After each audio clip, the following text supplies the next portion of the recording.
Welcome to the J.D. Levy & Associates Calibration Point Podcast. Our podcasts are designed to bring a conversational exploration of key topics that we believe will provide value and insight to those serving in the nonprofit sector.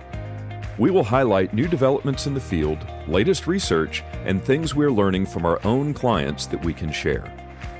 If there are topics that you would like to see explored, please send them to us through our website at jdlevyassociates.com. Thank you for joining us on our Calibration Point Podcast. And today we have the privilege of having Mark Weaver with us. Mark has a lot of realms from high wealth financial planning. He's a certified financial planner. But more importantly, I think what I have seen and what I love about what he's able to do is help people really find their potential with the financial resources they've been blessed with and how to create generational and life value. I've gotten a chance to be a friend with Mark for years and seen the impact that he has, and thought that it would be wonderful to have Mark come on the show and talk about planned giving. And Mark, in our field, planned giving it's such a hard topic because it either gets so commoditized into being about brash things about health and wealth, who's older, who's wealthy, and who's not in great health, and which is horrible, but we see that in the field. And the opposite is we also have this perception that it's so complicated that the only way that an organization can think about planned giving is if they're going to hire planned giving legal counsel, as their full-time planned giving officer, which just isn't feasible for 90% of the nonprofit sector. And there's really not a lot of understanding in between. Yet I read a phenomenal piece of research last year that showed that when they looked at planned giving donors, on average, it was like 67% of planned giving donors that they interviewed said that the reason that they first started thinking about planned giving was because they saw something very interesting in a newsletter, or they simply had many years of coming in and someone knew their name and they wanted their legacy, their values to be defined by the relationships that they had in that organization in some way. You understand planned giving at its purest sense. So, Mark, share with us, when you think planned giving, when you've worked in your practice and with your clients over the years, what does that even mean to you? I love this because we didn't really plan or can our answers or questions. So when you ask that, the first thing that came to mind is what do I do? And not that it's about me, but for what it's worth, I have two sons, and we have personally decided to treat our estate as though there were three sons. Each of our sons gets a third, and then the other third is going to go to the things that Cindy and I both have been passionate about, that we want to, in these cases, continue to sustain those organizations that are doing the things that we've been contributing both our time, our efforts, and our monies to while we're living. And so for me, a planned gift is something that I have given to make an impact when I'm no longer here to make an impact. A way to sustain what we're doing now, it's also a way to sustain the organizations and causes that we're passionate about. So it is in a form a future gift, but when I make sure that the organizations that we have designated, that they know about it, because we want them to know that we're all in. Right. I mean to get too personal with that, but yeah, my own example is probably the best way to define it. Absolutely. And, I know just personally that you work with some pretty amazing philanthropists and families who really take that seriously. Mm-hmm. And also you get to work with, average people like me who just want to create value and have more limited resources. How do you connect those two? And then how does an organization connect those two? I do take a pretty simple approach to that. So first of all, it's not as hard as it sounds. And I like to just look at some low-hanging fruit. I don't want this to generate into techniques, but there are some real easy ways to do a planned gift. Things like beneficiaries on a retirement plan or an IRA. There is simply changing a will, just a tip here, a free tip, Jamie, and that is do a will. Because you have heard people don't even have a will. Well, they have one. The state has one for them. So there are just some things that you can do as an individual. And if I'm speaking to an organization, before you ask for a planned gift, do one. Just before you ask for a planned gift, do one. Wow, that's great. But it's really so simple, because I don't want to sit across from somebody and talk about planned giving if I haven't done it. There's not a lot of reasons why, if I'm even working for a nonprofit, why I wouldn't include them. That's a personal bias. Yeah. Well, but that says that, people who are in the organization ought to really be called to be there. Mm-hmm. It's also, for me, it's not a real threatening type of gift. You're really not asking for a check, but you are checking in on what is their passion for an organization. So when I work with organizations, or I am actually working with the donor of an organization, it's a great conversation starter. Says, have you considered? Have you considered your impact in the organization? Tell me about it. About why are you doing what you're doing for this organization? And I'm not just talking about people who give money. I'm talking about people who volunteer their time. Oh, yes. There's a wealth of opportunity in planned giving for them, because a lot of those people think, well, I don't have a lot to give now, but they probably do have. Very few people die dead even. Right. So they probably do have assets. So many people don't have children, don't know where they want to give it. So I just start, tell me about your impact with the organization, and the organization's impact on you. So every planned gift starts with a conversation. Two really interesting points you make. One is, if I'm in an organization, development officer, executive director, whatever position, I really ought to look at myself first, right? And have I had the blessing of putting a charitable beneficiary in my will? And number one, to your point, have I even made a will, which I think is great. And then number two, I really like your comment about it starts with a conversation, that planned gifts aren't technical and complex, they're conversational. What a way to combat the stereotypes around planned giving. Right. Because you do not have to be an expert. You don't have to know about a charitable remainder annuity trust and the IRS rules and everything that goes around. You don't need to know those types of things to have a conversation about somebody's legacy. Have a conversation about, hey, you're giving to this now, our organization now, so are you interested in it continuing when you're not here? It's a sustainability question. If it's important to you now, why wouldn't it still be important when you're not here? And so a planned gift is that thing that bridges that gap between me giving my check today, me not being here, me giving a check tomorrow. So right. There's a sustainability there, but it still gets down to asking and having the conversation of, why are you here? Why are you giving? Why have you chosen? Why have you blessed this organization? And what blessing are you giving? How would you like to magnify what you're doing?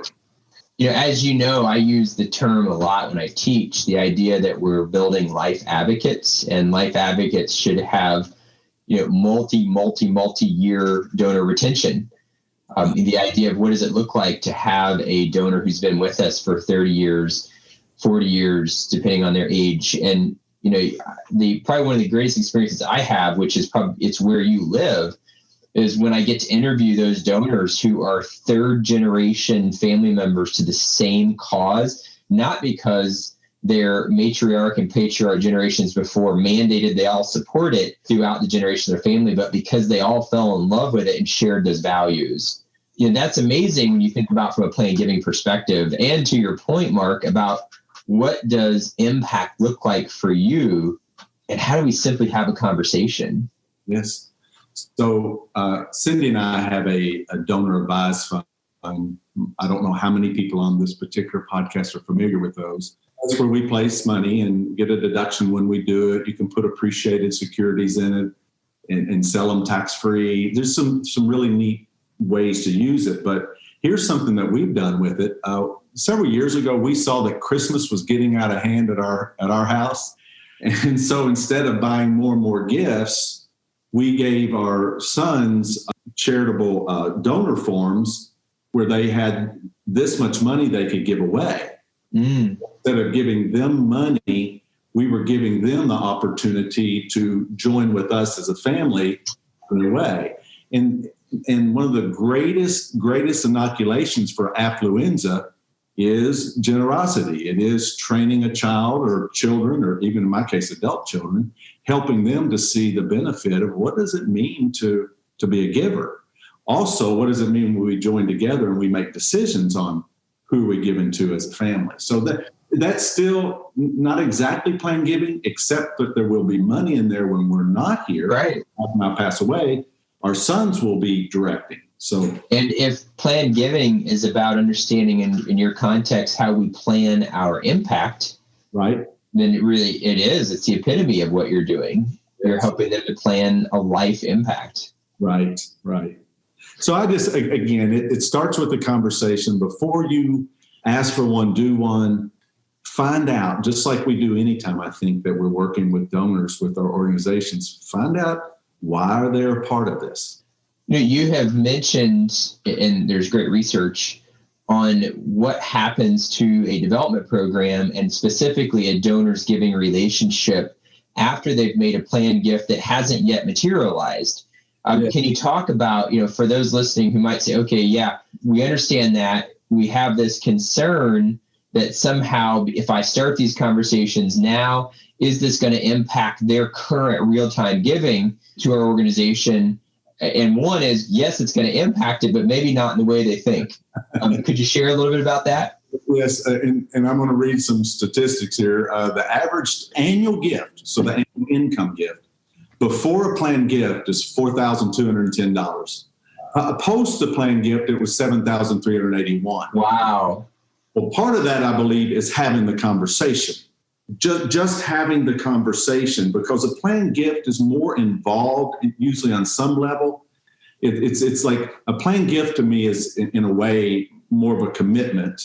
You know the difference between commitment and donation? Have you heard that? The difference between the pig and the chicken? Yeah. Well, the pig told the chicken, says, you made a donation. I made a commitment to the breakfast. So there's a difference. So planned gift, somebody's already looking at their long lifetime impact. Right. In an annual gift. The second thing is you talk about annual giving, 45% of the people who do a planned gift increase their annual giving. Wow. 45%. So wow. 1 2 basically will increase what they're giving. So not only is the gift giving up, but for half the time people increase their giving. Let's see. Also, the most common amounts for planned gift is somewhere between $100,000 and $250,000. However, I have done a lot. I have helped people do a lot of $10,000 and $15,000 and $20,000 and $30,000. Right. It doesn't have to be a big amount, but I'll bet when it does come in, it will be needed. So, yep. Also, if you have somebody, Jamie, who has done a planned gift for an organization, they're twice as likely to do another one. So, wow. So if you can do some type of canvassing of your current donors as an organization, if you go through that and you find, well, somebody has put you in their will, if somebody has changed the beneficiary in IRA or life insurance policy, you go talk to them, and then they're twice as likely to do another one. Wow. Than somebody who never has, because they get something about what does it mean to bless an organization. Right. So in this piece, something I want to pull out that really is striking me, and that is the idea that there is a financial kind of a benchmark. When you said that the average donor before a planned gift was giving $4,000, and that's across the board. So, if I'm looking at my annual giving program and I say, hey, I have no clue where to start conversations, it sounds like from what you're saying, at least one place I could start is look at who's giving in the $3,500 to $4,000 range and start to look at those relationships as maybe that's where I start my conversations. That is a great, great idea. One of the things that I do like about the planned giving area is, let's face it, the mortality rate has been hovering right around 100% for many years. So there's not anybody who couldn't qualify if they had assets left. So most people could actually do a planned gift and come through on it. How's that? That's such a good point. Mark, kind of landing the plane on this, if I'm a smaller development shop organization, mid-sized development shop, I may have a good major gifts program. I may have none, but I'm looking at planned giving. One thing you're saying right now is that, hey, it may seem like a leap for me to start to work on planned giving, but if I do, it's actually going to have an impact on my annual giving program. And it's not as complicated as I might think if I can have conversations and maybe identify resources of people like you and others who can provide support to my organization. What are those, if you had to say, hey, here are the 3 or 4 steps that you would take, what would that look like for you as an if you were helping an organization to start to think about planned giving, if they've not really been able to get there yet? I think the very first thing is do one before you ask for one. Excellent. Yeah, I love that. Do one before you ask for one. Yep, before you ask. That's great. I think that's it. The second thing is just choose who. I would probably choose the people that I know are the most passionate about our organization, whether it's time, talent, or treasure. Who are our family, yes. Those closest relationships. They're on fire. And I would just start the conversation, because believe it or not, it's not threatening, because you're not going to ask them for a check. Right. That's not where this starts. And you will find out more about them. And then, because what you'll find is that they love you, they want to see you successful, and they can join with you to become sustainable.